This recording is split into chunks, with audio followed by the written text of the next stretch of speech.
Stuart, I have a question. This is Linda. Yes, Linda. In your last post, I can't remember your exact words, but you wrote something like, every breath is a meditation.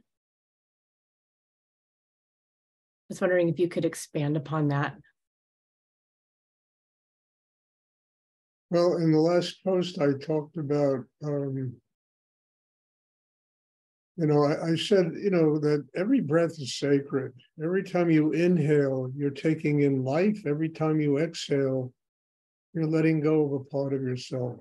Every time you inhale into the chakra below the navel, you build the core of your being. You strengthen the very foundation of your being.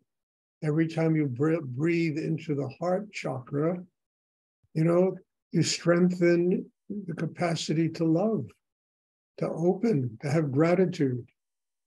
And, it's not complicated, because once we recognize how essential and how sacred breathing is, that it really is the essence of life. We inhale, we take in life. We exhale, we let go of a part of ourselves. Even that mantra, that, Hindu mantra, so hum, you do it when you breathe. You inhale, you say so, exhale, hum. And, translated, it means I am, inhale a so, hum is that, one with everything. So I think that this is part of the evolution of inner work, where you get to a place where you recognize that things that we take for granted, like breathing, like the use of our minds, these are sacred instruments that were given to us, so that we can build a system inside that could have a spiritual life.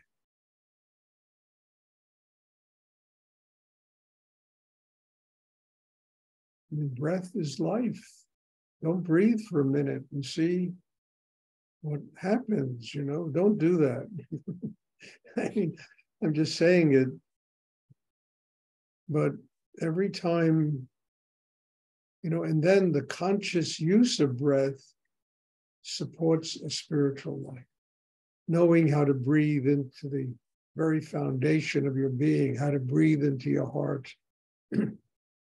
If the heart is closed, then all the energy gets congested and it moves up into the brain, and you have a lot of tension in the brain.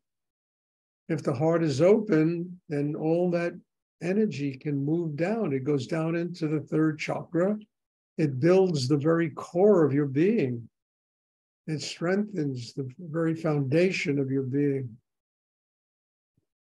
And when the core is open, then energy can move through the sexual area to the base of the spine.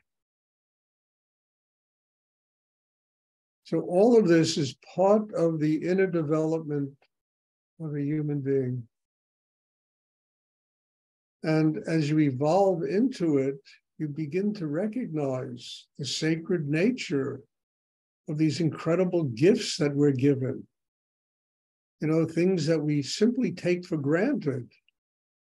And they're given to us by God, by higher energy, whatever you want to call it, in order to develop our inner lives and to become conscious human beings. If nothing else, just to become a happy person living in the world, with our hearts open, with love,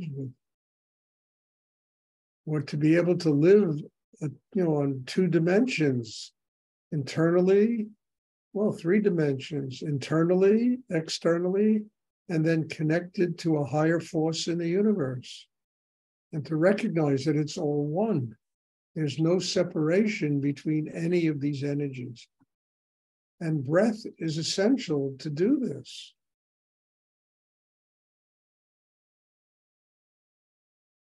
And this is not something you learn. It takes time to just allow this type of inner growth to absorb and to become part of your being, where it's organic. It is no longer some intellectual concept or some arcane mystical thing. It's organic to your life.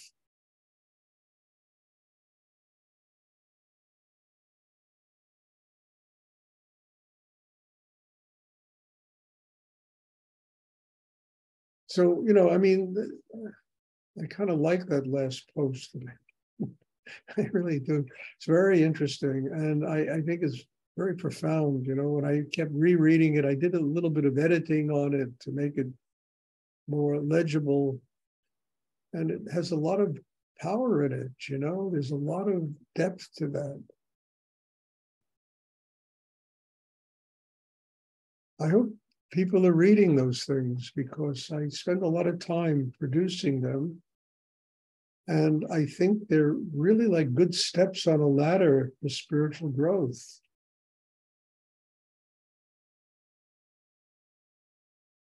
I mean, if I get enough of them sometime in the future, I'll make a book out of them, I mean, I think they're worthy of that. Does anyone else have a question they would like to ask? Thank you. You're welcome.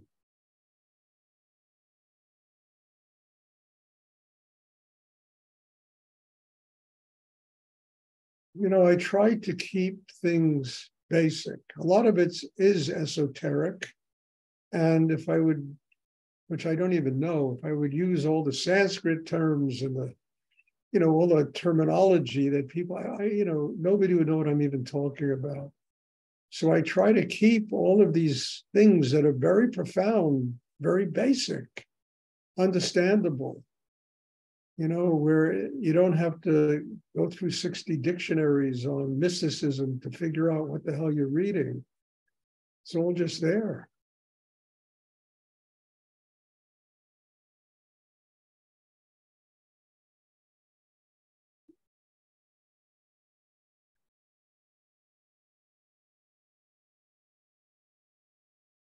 Does anyone else have a question?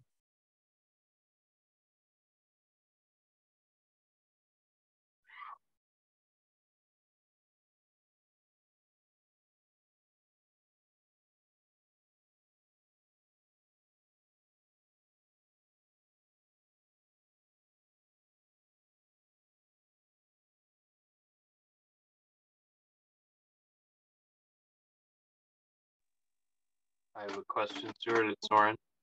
Yes, Soren. I thought the metaphor of the woven tapestry of evolution was quite beautiful. Could you elaborate on that?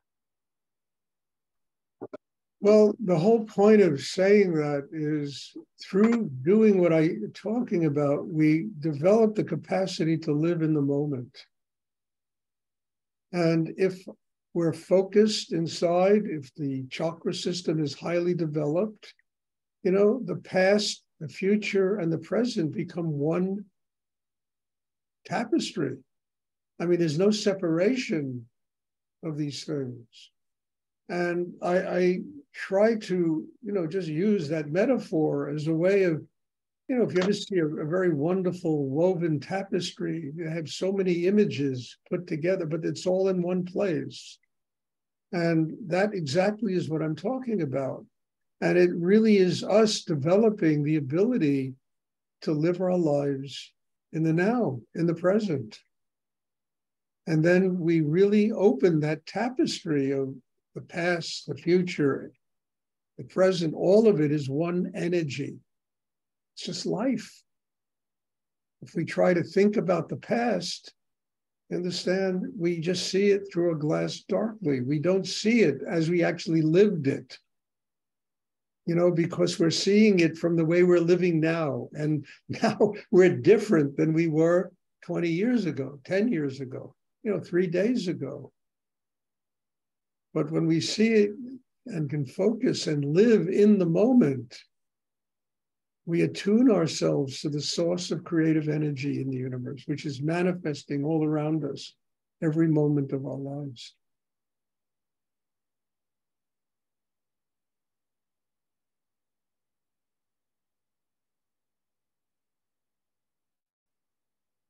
It's really, I mean, when I was younger, I spent a lot of time reading things like the Old Testament and the New Testament and all those biblical books.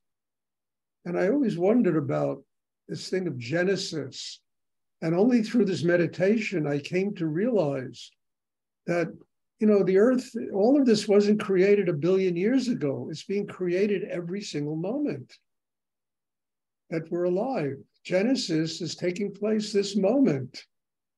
And the only thing that's missing is our consciousness, our ability to be centered enough, grounded enough, open enough to spirit, to be able to witness all of life being created around us every moment.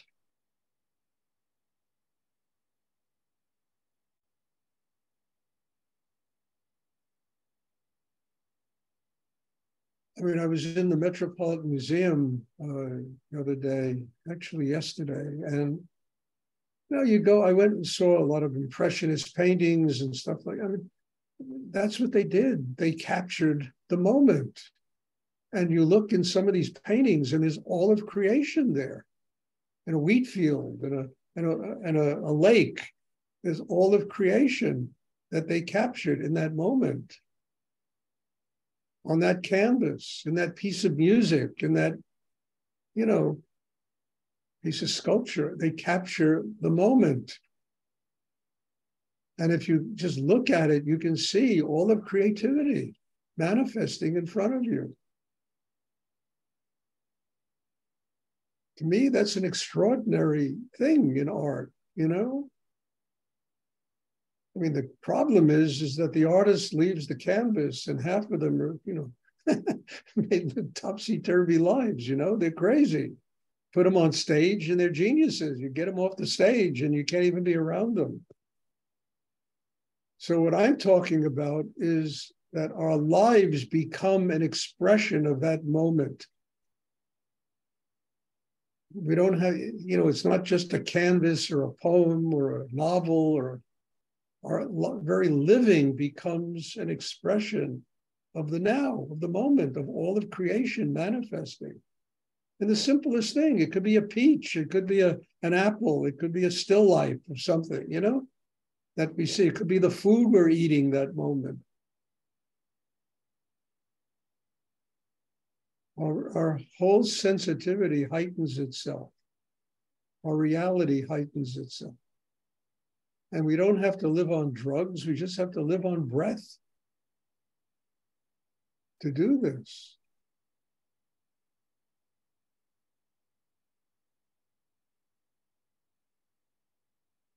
The people in our lives, suddenly they're more juicy.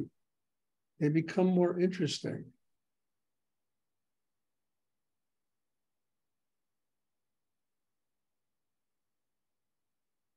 That's the tapestry.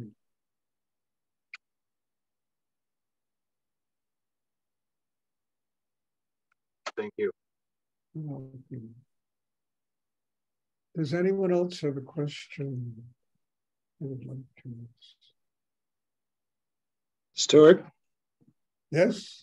Yeah, when you often mention that Rudy said he wanted to taste every dish from the smorgasbord of life, I mean, that's in the same thought. It's the same metaphor. Right, it's the same metaphor, and it's so profound, even though it sounds so simple. There's such depth to what he was saying. Yeah, I never forgot that when he told me that. I want to eat I don't want there to be anything for me to have to come back here for. I want to eat from every dish, which means I'm not going to hide in my womb-like little world, I'm not going to, feel protected by whatever it is, money and this and that and the other, the 4-car garage and Scarsdale, embrace life, its totality. Eat from every dish on the smorgasbord. At the same time, I never met anyone more focused than Rudy in his spiritual practice, in the depth of his inner work. I mean, I couldn't go into his gallery, and I used to go there 3-4 times a week without sitting down and meditating with him. Or going in there and finding him sitting there and meditating in the gallery, But that is not, this doesn't separate him from life.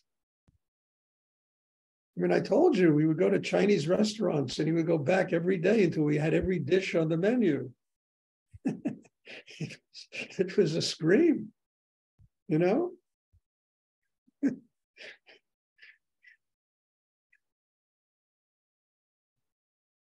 I mean, it's the way life should be, you know? I mean,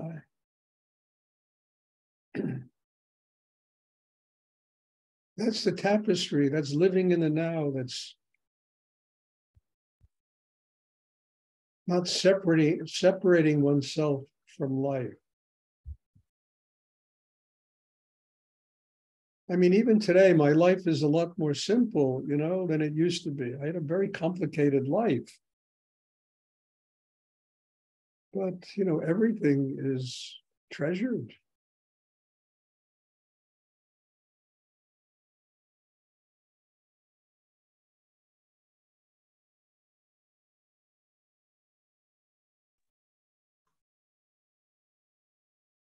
Thank you, Stuart. You're welcome, Larry. Does anyone else have a question? Who would like to next?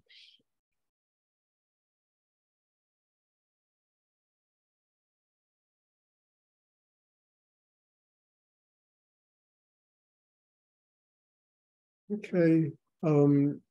If there are no more questions, then there will be meditation tomorrow evening. I mean, I hope you all kind of put it on your calendar to attend these classes because they're getting deeper and deeper, simpler, more understandable. And the things I'm doing, you know, from the simplicity of writing those posts that I put on my website, with this kind of wonderful Tibetan art thing I'm putting up there. You know, I really like that art. You know, I mean, all of it is geared towards one thing, that every one of us can use what's manifesting today to develop a connection with God. That's what this is all about. So thank you and bless you all. And there will be a class tomorrow evening. I'm looking forward to seeing everybody. Thank you. God bless you. Thank you, Stuart. Good night, Stuart. Thank you. Good night. Good night.